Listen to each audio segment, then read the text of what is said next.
এই জীবন যেন বহতা নদীর মতো, চলার পথে কত বাঁক মোহনা শত, আছে আরো দ্বন্দ্ব আলো আধারের, বেছে নিতে হবে তাই পথ আমাদের। আসসালামু আলাইকুম প্রিয় দর্শক, আপনারা যারা দেশে আছেন প্রবাসে, সবাইকে জানাই অনেক অনেক প্রীতি ও শুভেচ্ছা।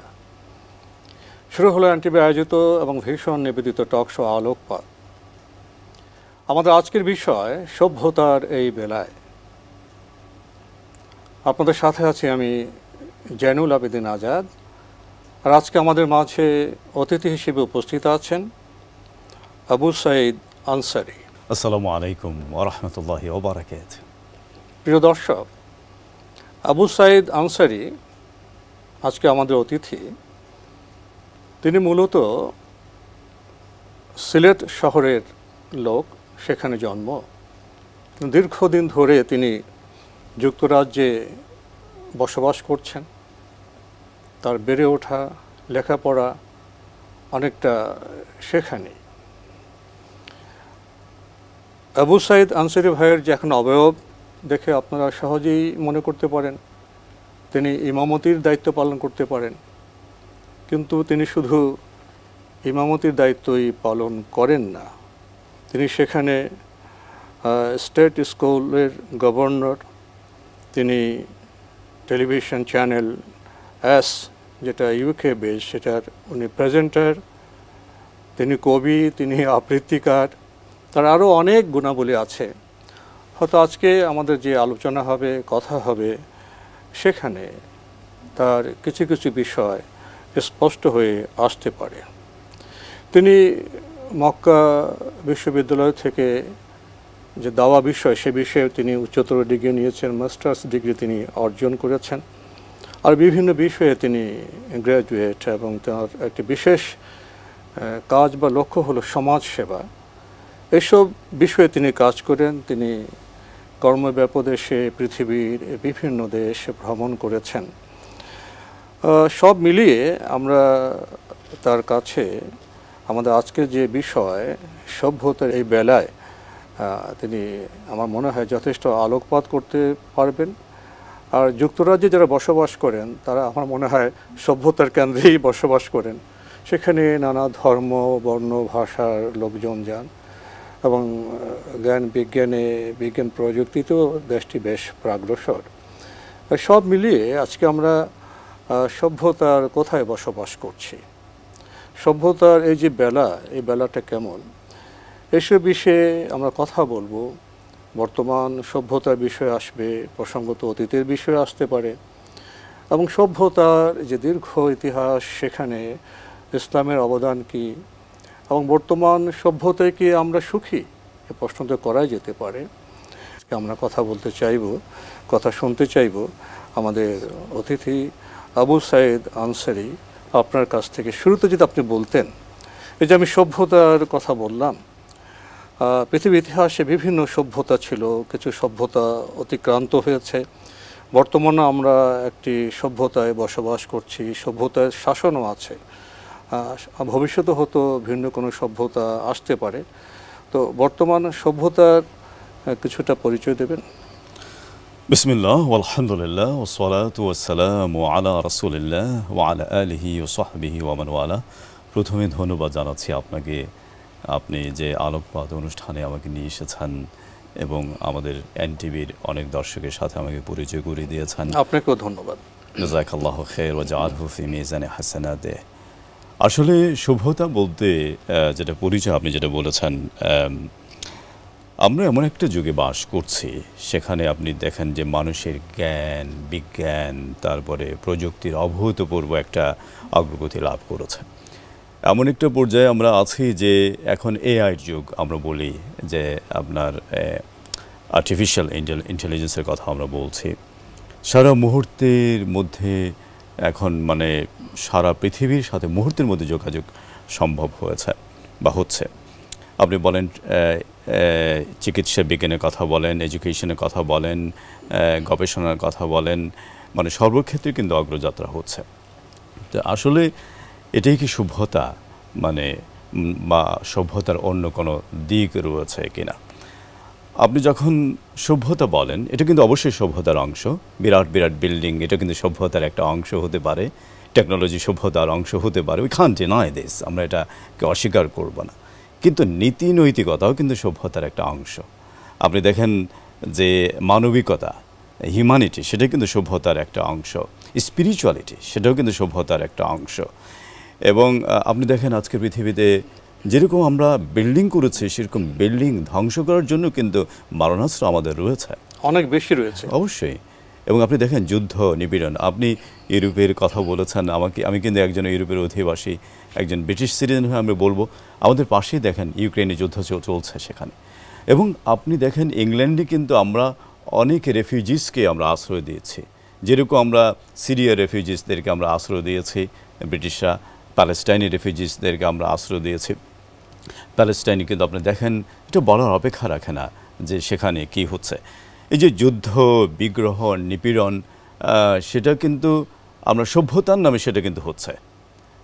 তাহলে আমরা কেমন সভ্যতা মাঝে আমরা আছি, এটা কিন্তু কোয়েশ্চন আমাকে নিজেকে করতে হয়। যারা দর্শক তারা তাদেরকে নিজেকে করবেন, আমরা আমাদেরকে নিজেকে করি। আজকে দেখেন যে ইনজাস্টিসটা, মানে অন্যায়কে কিন্তু ন্যায় হিসেবে বিবেচনা করা হচ্ছে। অথচ মার্টিন লুথার কিং বলেছেন যে injustice anywhere is a threat to justice everywhere. আপনি কোনো জায়গায় ইনজাস্টিস যদি হয়, সেটা বাংলাদেশে হতে পারে, মিয়ানমারে হতে পারে, সেটা আপনার কাশ্মীরে হতে পারে, সেটা দামাস্কাসে হতে পারে, ফিলিস্তিনে হতে পারে, হ্যাঁ সেটা ইউক্রেনে হতে পারে। হ্যাঁ, সেই ইনজাস্টিস কিন্তু আমাদের ইংল্যান্ডের জন্য কিন্তু থ্রেট, লন্ডনের জন্য থ্রেট, সেই ইনজাস্টিস কিন্তু ওয়াশিংটনের জন্য থ্রেট। এটা কিন্তু আমরা বুঝতে পারছি না। তা আসলে সভ্যতা বলতে শুধুমাত্র মানে আমি যেটা বলবো যে শুধুমাত্র বড় বড় অট্টালিকা নয়, সভ্যতা বলতে শুধুমাত্র টেকনোলজিস নয়, যে আমরা সভ্য যুগে আইপ্যাড নিয়ে বসেছি, ফোন নিয়ে বসেছি, সেটি কিন্তু সভ্যতা নয়। আমাদের নীতি নৈতিকতার দিকে আমাদেরকে এগিয়ে আসতে হবে, সে কথা আমাকে বলতে হবে, এবং জাস্টিসটা আমাদের পৃথিবীতে কিন্তু প্রতিষ্ঠিত করতে হবে। তখনই কিন্তু সভ্যতার চূড়ান্ত শিখরে আমরা পৌঁছতে পারবো ইনশাআল্লাহ। আপনার প্রাথমিক বক্তব্যে আপনি সভ্যতা সম্পর্কে কিছু কথা বলেছেন, পরিচয় দিয়েছেন।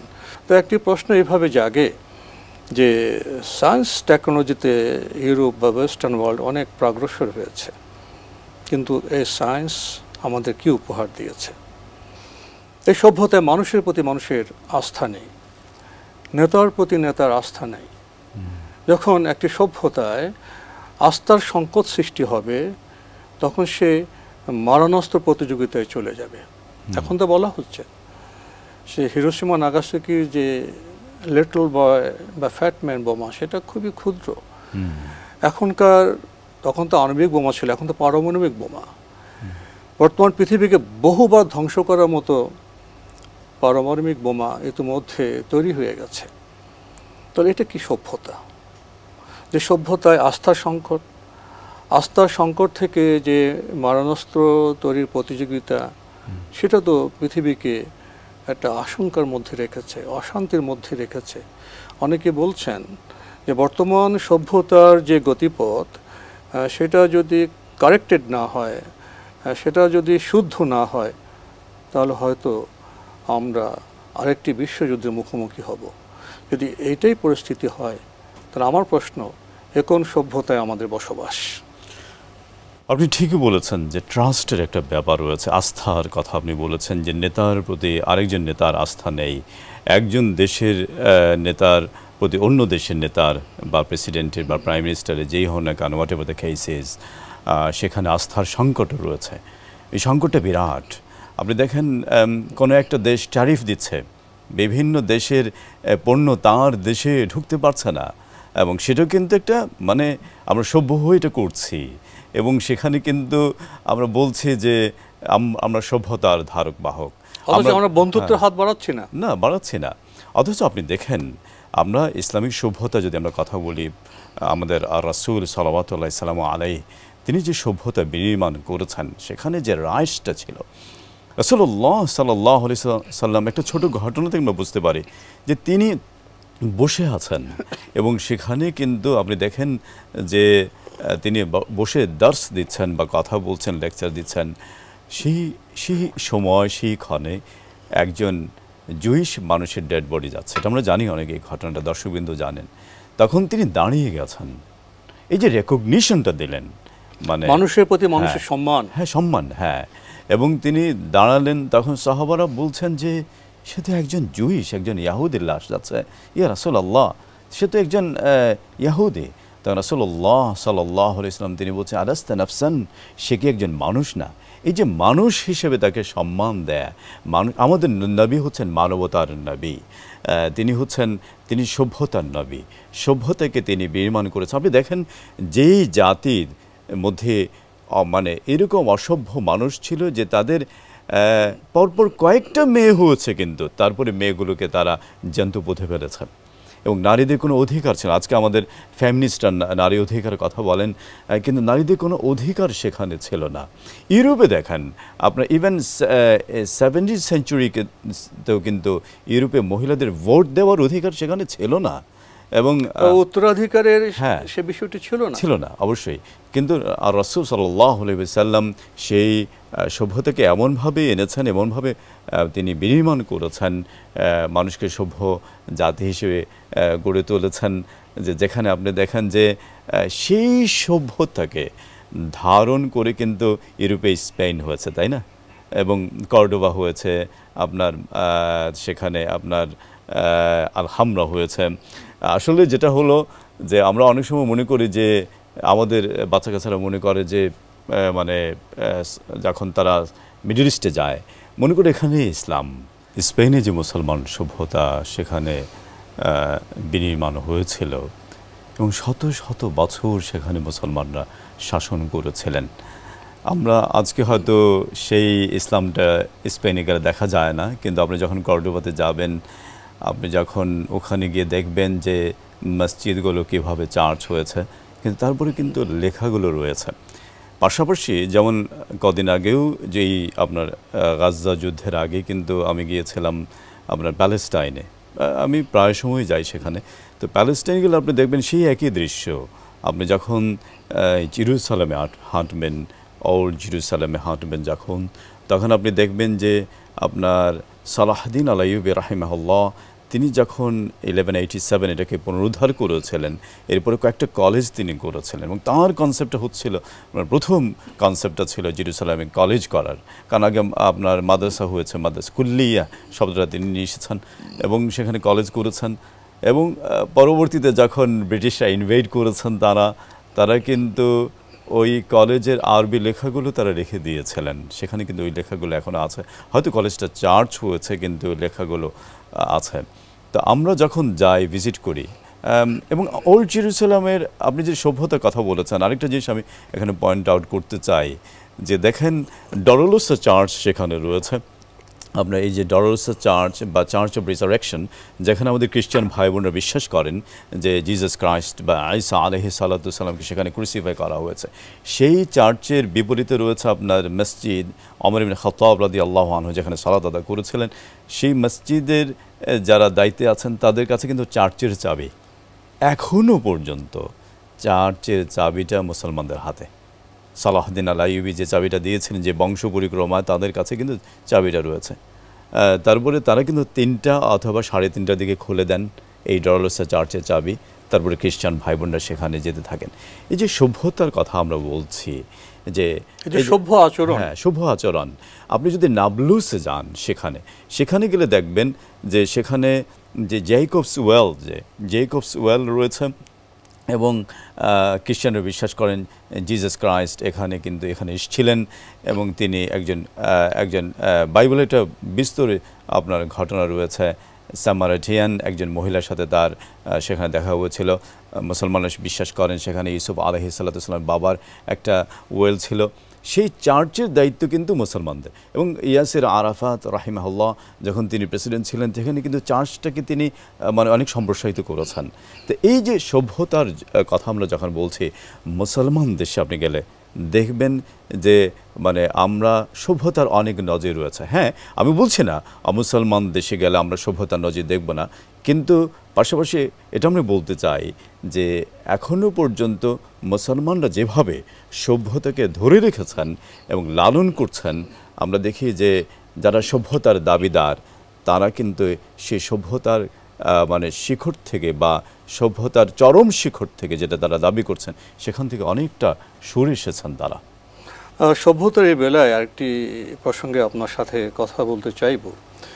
এখনকার যে বিশ্ব ব্যবস্থা বা সভ্যতা, সে তো পাশ্চাত্য শাসন করছে এবং এই সভ্যতার ভিত্তি ছিল ইউরোপীয় রেনেসাঁ। ইউরোপীয় রেনেসাঁর তো দীর্ঘ ইতিহাস আছে, যেটা আমরা সংক্ষেপে বলতে চাই।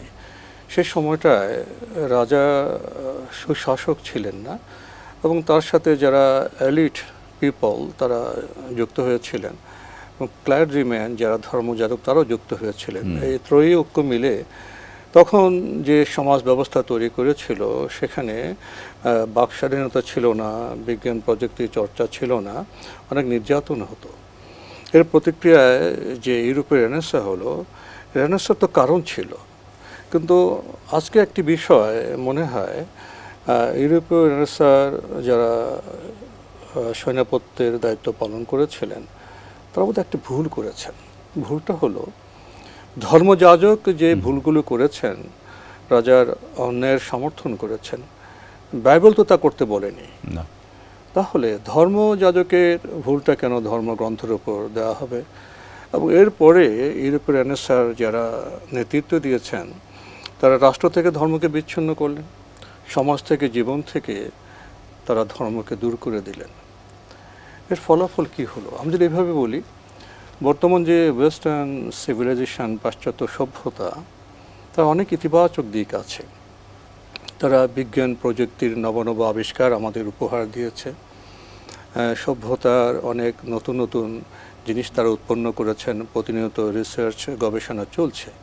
কিন্তু এত কিছু হওয়ার পরেও আমরা যদি বর্তমান সভ্যতার দিকে তাকাই, সেখানে আস্থা সংকট আছে, সেখানে মানুষের যে ভ্রাতৃত্ব, প্রেম, প্রীতি, এগুলো আমরা লক্ষ্য করছি না, বরং সেখানে যুদ্ধ।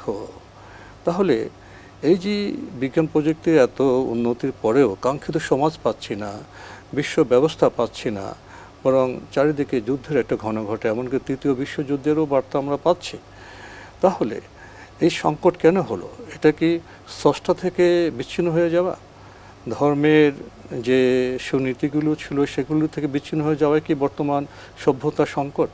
আপনি যেটা বলেছেন ঠিকই বলেছেন। সেখানে কিন্তু রাজা বাদশাদের সাথে ধর্মযাজকরা মানে এক হয়েছিলেন এবং অনেক ইনজাস্টিস হয়েছে। এটা ব্রিটিশ হিস্ট্রিতে রয়েছে। কিং হেনরি কিন্তু একের পর এক তার বিয়ে করেছেন এবং স্ত্রীদেরকে তিনি সেখানে স্লোটার করেছেন, যেটা আমি বলবো। তারপরে স্টেটকে কিন্তু রিলিজিয়ন থেকে আলাদা করে দেওয়া হয়েছে এবং সেটার ফলও ভোগ করছেন ব্রিটিশরা। আজকে দেখেন ব্রিটেনে অনেক চার্চ রয়েছে সেখানে, যেগুলো কিন্তু মানুষ সেখানে যাচ্ছে না, একটা বিড়ালও যাচ্ছে না সেখানে। চার্চগুলো কিন্তু একেবারে ইনঅ্যাক্টিভ এবং অনেক চার্চ কিন্তু মসজিদ হচ্ছে, অনেকে কিন্তু মসজিদ হিসেবে ক্রয় করছেন তাদের কাছ থেকে।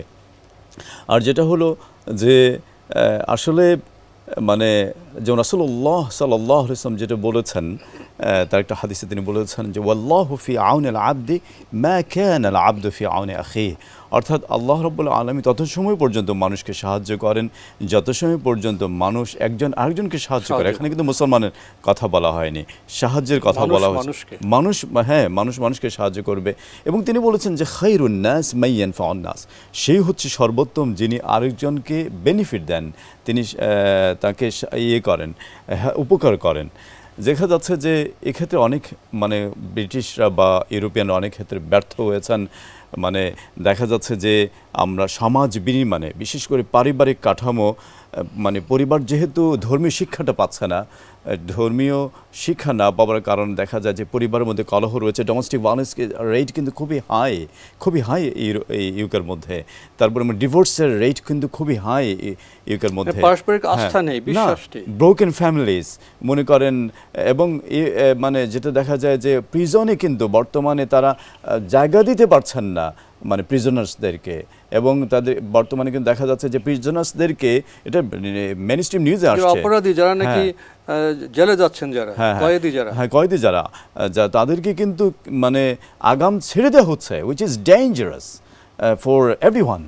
তো এই যে দেখেন, এটা হচ্ছে কারণ আমরা যে ধর্মীয় শিক্ষা থেকে সরে আসার জন্য, এবং তারাও কিন্তু অনেকেই কিন্তু উপলব্ধি করছেন, যারা পুরোহিত রয়েছেন, ধর্মযাজক তারা রয়েছেন। একবার তো উইলিয়াম, যিনি ক্যান্টারবারি আর্চ বিশপ, তিনি বলেছিলেন যে শরিয়ার কথা, মানে ইসলামী শরিয়ার কথা তিনি বলেছিলেন, তখন থেকে খুবই কন্ট্রোভার্সিয়াল করে দেওয়া হয়েছে। এবং আপনি দেখেন ক্রিমিনাল লর এলিমেন্টস যেগুলো রয়েছে, যেমন মাসালান অ্যাক্টাস রিয়াস বা মেন্স রিয়া, যে গিলটি অ্যাক্ট, গিলটি মাইন্ড হওয়ার পরে আপনি একজনকে আপনি এস্টাবলিশ করবেন যে সে ক্রিমিনাল, এগুলো কিন্তু আমাদের ইসলাম থেকে এসেছে। কমন ল যেগুলো ইসলাম থেকে এসেছে এবং বাইবেল থেকেও এসেছে।